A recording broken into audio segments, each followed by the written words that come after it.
Hello, good afternoon, everyone. I'm Israeli government spokesman Eylon Levy. It is day 136 of the October 7th war. IDF fatalities since the start of the October 7 massacre have risen to 574. That's up by 4 since our last update. The people of Israel grieve with the families of Staff Sergeant Rotem Sahar Hadar, 20, Staff Sergeant Noam Chaba, 21, Sergeant First Class Reserves Ori Yaish, 27, Staff Sergeant Simon Shlomov, 20, and we salute them for their heroism and ultimate sacrifice. An update on the October 7 hostage crisis. Hamas continues to hold 134 hostages in captivity, including 130 from the October 7 massacre.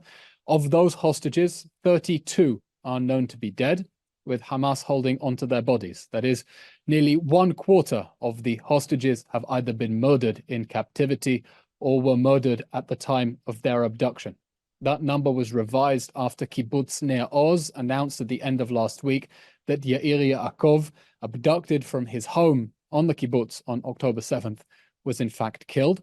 He is survived by his partner Merav and teenage sons Or and Yagil, who were also abducted on October 7th and were mercifully released during the last hostage release pause in November. Israel will continue to do everything to release the hostages still trapped in the Hamas terror dungeons. To date, 112 live hostages have been freed through a combination of strong military pressure and tough negotiations, and the Prime Minister has underscored that that is the formula for liberating all the others. Alongside the determined military effort, therefore, Israel remains in continuous contact with the mediating countries to advance a framework for the release of all 134 hostages. Prime Minister Netanyahu has called for the exertion of pressure, not only on Hamas, but also on Qatar, in view of its ability to pressure Hamas. As the host country of Hamas's international leadership, and in light of Hamas's financial dependence on Qatar, Doha can press Hamas as no one else can, and we call on the international community to press Qatar to press Hamas so that we can bring back all of the hostages home now. An update on the IDF's activities against the Hamas terror infrastructure in the Nasser hospital in Khan Yunis. Over the past week, the IDF has been conducting a precise and targeted operation against Hamas in the Nasser hospital in Khan Yunis. It's done so on the basis of concrete intelligence about Hamas terrorists operating from inside and around the hospital, of course, in flagrant violation of international law. Hamas, we believe, has been using that hospital to hold hostages and potentially their bodies, and also previously as a base for rocket attacks. Before the start of this precise operation, given the sensitivity, the IDF took 3 actions in pursuance with its obligations under international law and, important to stress, going well beyond those legal obligations. 1. On February 13th, the IDF conveyed a formal demand to the Hamas Health Ministry in Gaza that Hamas cease military activity in the hospital immediately and that its military operatives leave the hospital. It warned that if that demand were ignored, it would reserve the right to act against these violations in accordance with international law. 2. The IDF facilitated evacuations of civilians seeking shelter from the hospital, securing humanitarian corridors out of the hospital. It made clear there is no order for patients or staff to evacuate the hospital. On the contrary, that uninvolved civilians should evacuate this Hamas stronghold for their own safety, so Hamas cannot use them as human shields. And 3, critically, the IDF ensured that the Nasser hospital remain operational throughout the mission, and therefore coordinated the transfer of medical equipment and supplies, including oxygen tanks and fuel for electricity, at the request of the hospital. Throughout all this, the IDF and Israel's leadership have been clear. We seek no harm to innocent civilians. We seek only to bring our hostages and bring them home. We seek to hunt down Hamas terrorists wherever they may be hiding. During the operation, the IDF arrested hundreds of suspected terrorists, including some posing as medical staff, and over 20 individuals who participated in the October 7 massacre. We have already released some of their names and identities. Following interrogations, we can confirm that hostages were indeed held at the Nasser hospital, and we have information that bodies of murdered hostages were held there too. Troops scouring the hospital found large quantities of Hamas weapons inside, including mortar shells, grenades, and AK-47s, as well as a vehicle used in the October 7 massacre itself. Shockingly, troops also found boxes of medicine designated for Israeli hostages, still sealed. Together with knowledge that neither of the hostages freed in last week's rescue mission received the medications earmarked for them, we have, of course, strong grounds to suspect that Hamas never delivered any of those medicines to the hostages. Throughout the targeted operation against Hamas in the Nasser hospital, IDF troops were instructed to ensure the continuous functioning of the hospital, and we continue to facilitate the provision of humanitarian aid to patients.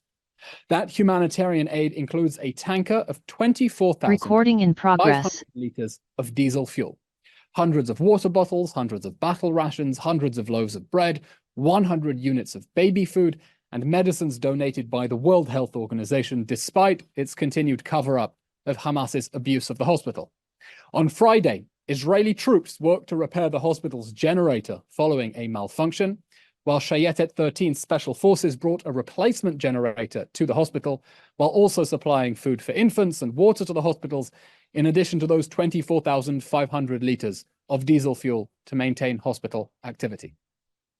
This comes in the context, of course, of Hamas's long-standing and documented strategy of exploiting hospitals for military purposes, as we've seen across the Gaza Strip, and those tunnels under the Shifa hospital, of course, only the most egregious example. Our intelligence indicates over 85% of major medical facilities in Gaza have been abused by Hamas for terror operations. Unfortunately, Hamas is committing these abuses knowing that the Red Cross and World Health Organization will turn a blind eye, given the shameful lack of donor state demands for accountability, negligence that has risked and potentially cost lives.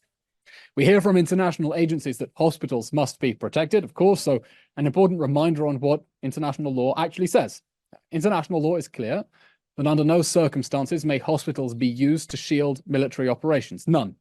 Hamas knows this, and therefore it does the opposite. Article 19 of the Fourth Geneva Convention makes clear civilian hospitals may, however, lose their protections when they are used to commit acts harmful to the enemy, the wording of the Geneva Conventions, that is, military activities. Now, that protection may cease after due warning has been given, stipulating a reasonable time limit, and after such warning has remained unheeded. That is the relevant international law. Tragically, the World Health Organization continues to cover up Hamas's militarization of hospitals and to deliberately turn a blind eye as Hamas wages war out of hospitals and jeopardizes their Geneva protections. The world must condemn Hamas for its internationally unlawful military exploitation of protected facilities, which has deliberately endangered civilians. International law does not grant immunity to terrorists simply because they choose to hide in the basement of a hospital, and Israel rejects all attempts to weaponize international law to attempt to give legal cover to terrorists. Terrorists around the world are no doubt taking notes to see whether the international community will give Hamas a free pass for its systematic violations of hospitals' Geneva protections. If Hamas gets away with it, the world will give direct encouragement to terrorists to replicate this strategy in other war zones, posing a clear and present threat not only to patients in those protected facilities, but also to international law and security. Now, an important update on Onra. Just before the weekend, Defense Minister Yoav Gallant revealed the identities and pictures of 12 Onra workers who actively participated in the October 7 massacre. That intelligence has, of course, been shared with allies. Anyone who has not seen those identities and names, please speak to us and we will make sure that you get that. In addition, we have significant indications that over 30 UNRWA workers participated in the massacre, facilitated the taking of hostages, and committed looting of Israeli communities.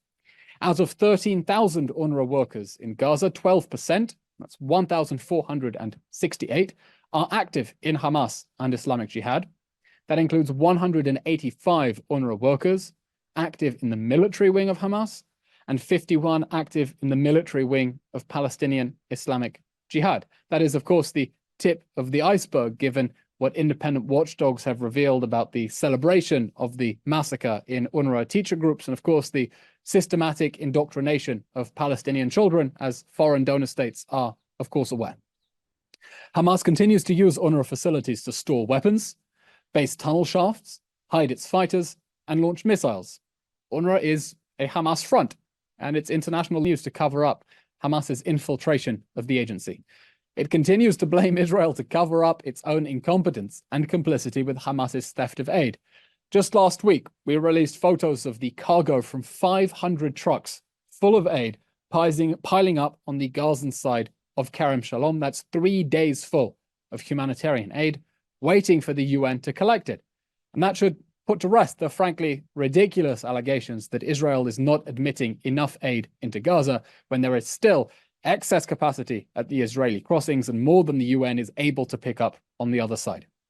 The defense minister has therefore instructed the defense establishment to begin transferring aid delivery responsibilities to other agencies and organizations which are not in cahoots with terrorists, and we urge the international community to work with us to make sure that civilians who receive aid, the civilians who need it, and make sure that terrorists cannot steal it. Finally, an update from the northern front. In the north, Hezbollah continues its aggression against Israeli communities. We saw, of course, the massive barrage of rockets at the end of last week, which killed one female soldier.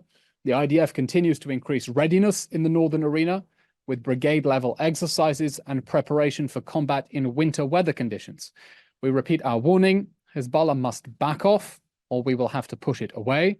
We cannot, nor will we, accept the ongoing displacement of around 100,000 Israelis for over 4 months now, and the continued shelling of their homes. The Prime Minister has been clear.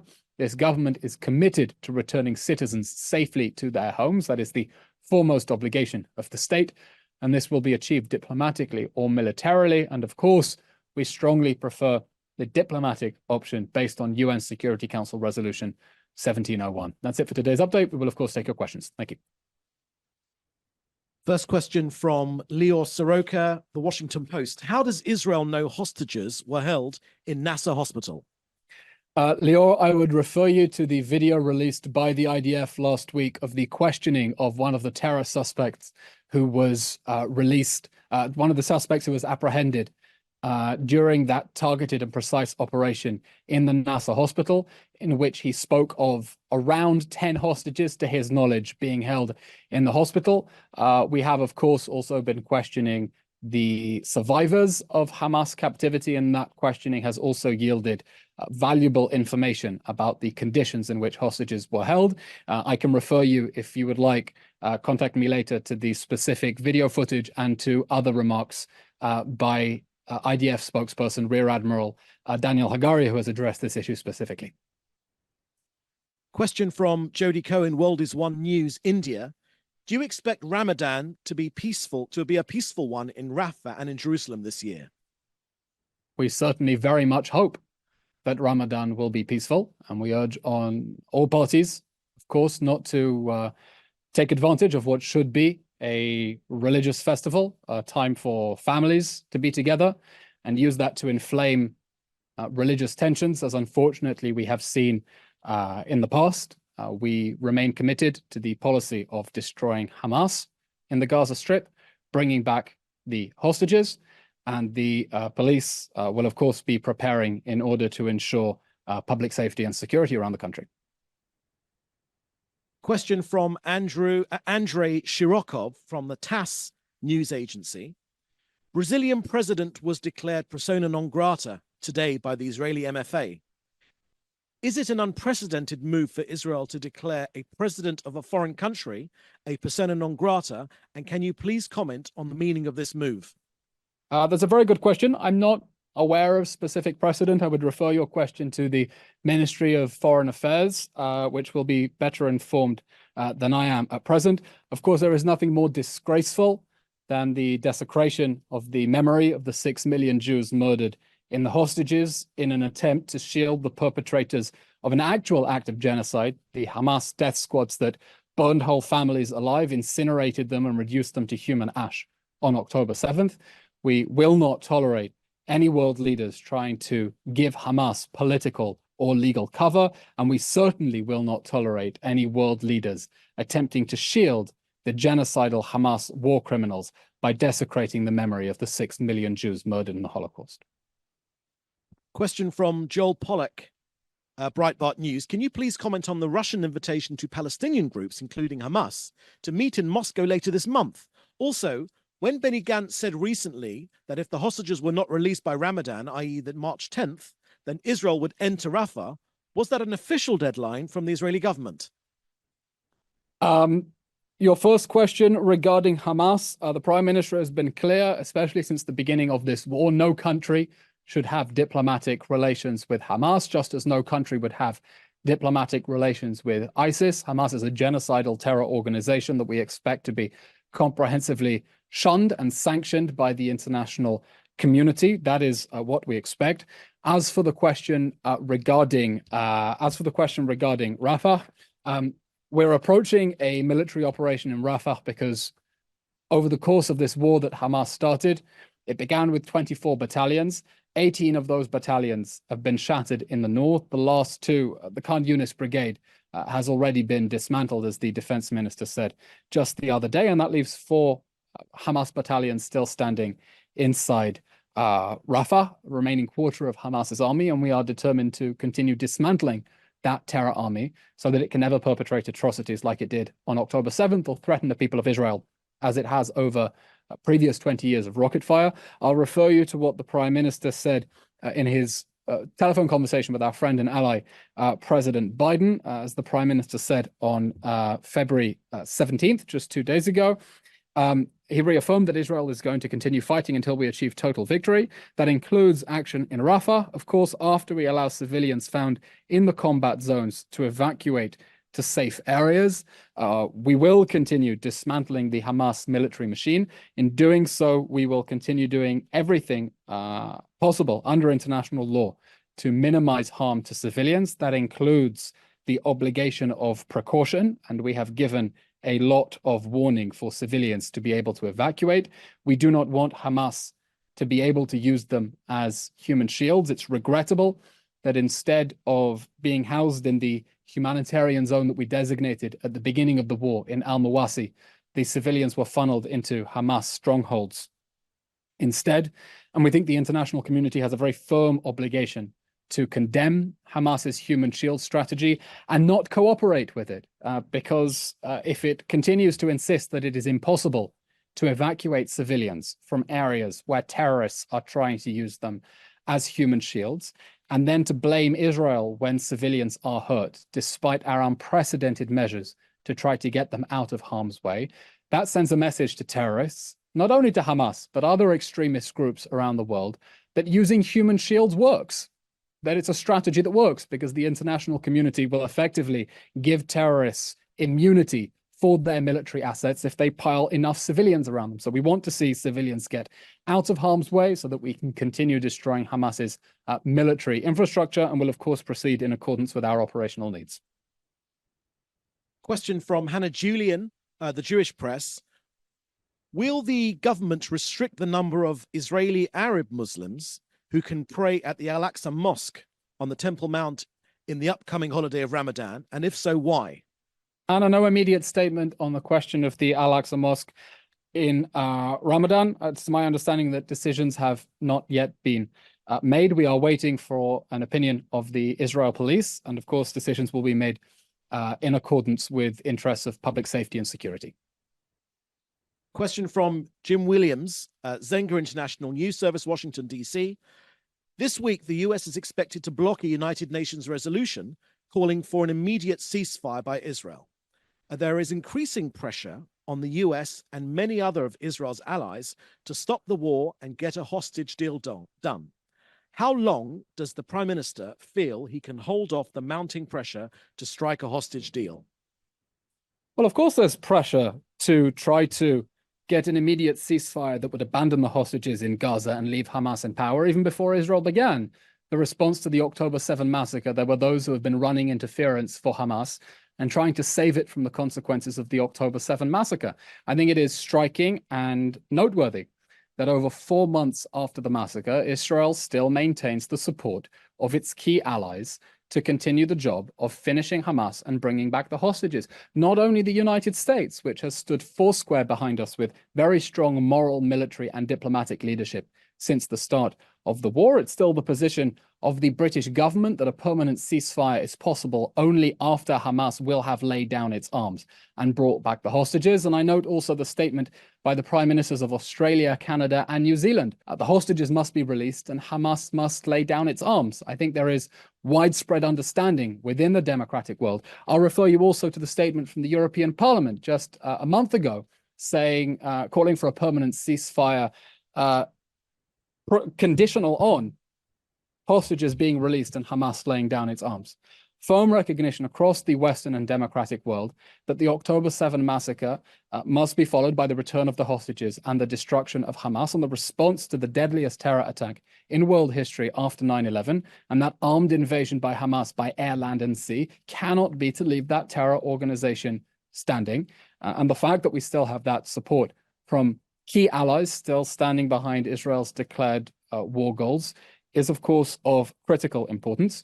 On the question of hostages specifically, the government remains committed to bringing back all of the hostages. Unfortunately, time has already run out for the 32 who have been killed in captivity or at the moment of their abduction. The Prime Minister has been clear. Hamas's recent response, it's making delusional demands. It is on the brink of total defeat and it is demanding an Israeli capitulation. That is not going to happen. The previous 112 live hostages released from the Gaza Strip got out as a result of strong Israeli military pressure and forceful action in order to rescue them and tough negotiations. That is what we are going to continue doing. That is the policy of the government so that we can bring them all home. And of course, I'll take the opportunity to restate the Prime Minister's demand from just the other day, calling on the international community to put more pressure on Qatar to pressure Hamas in view of the leverage that it has on that terror organization as the state that hosts its international presence and, of course, on which Hamas is so financially dependent. Thank you. That was the last question. Everyone, have a good day and keep safe. Thank you.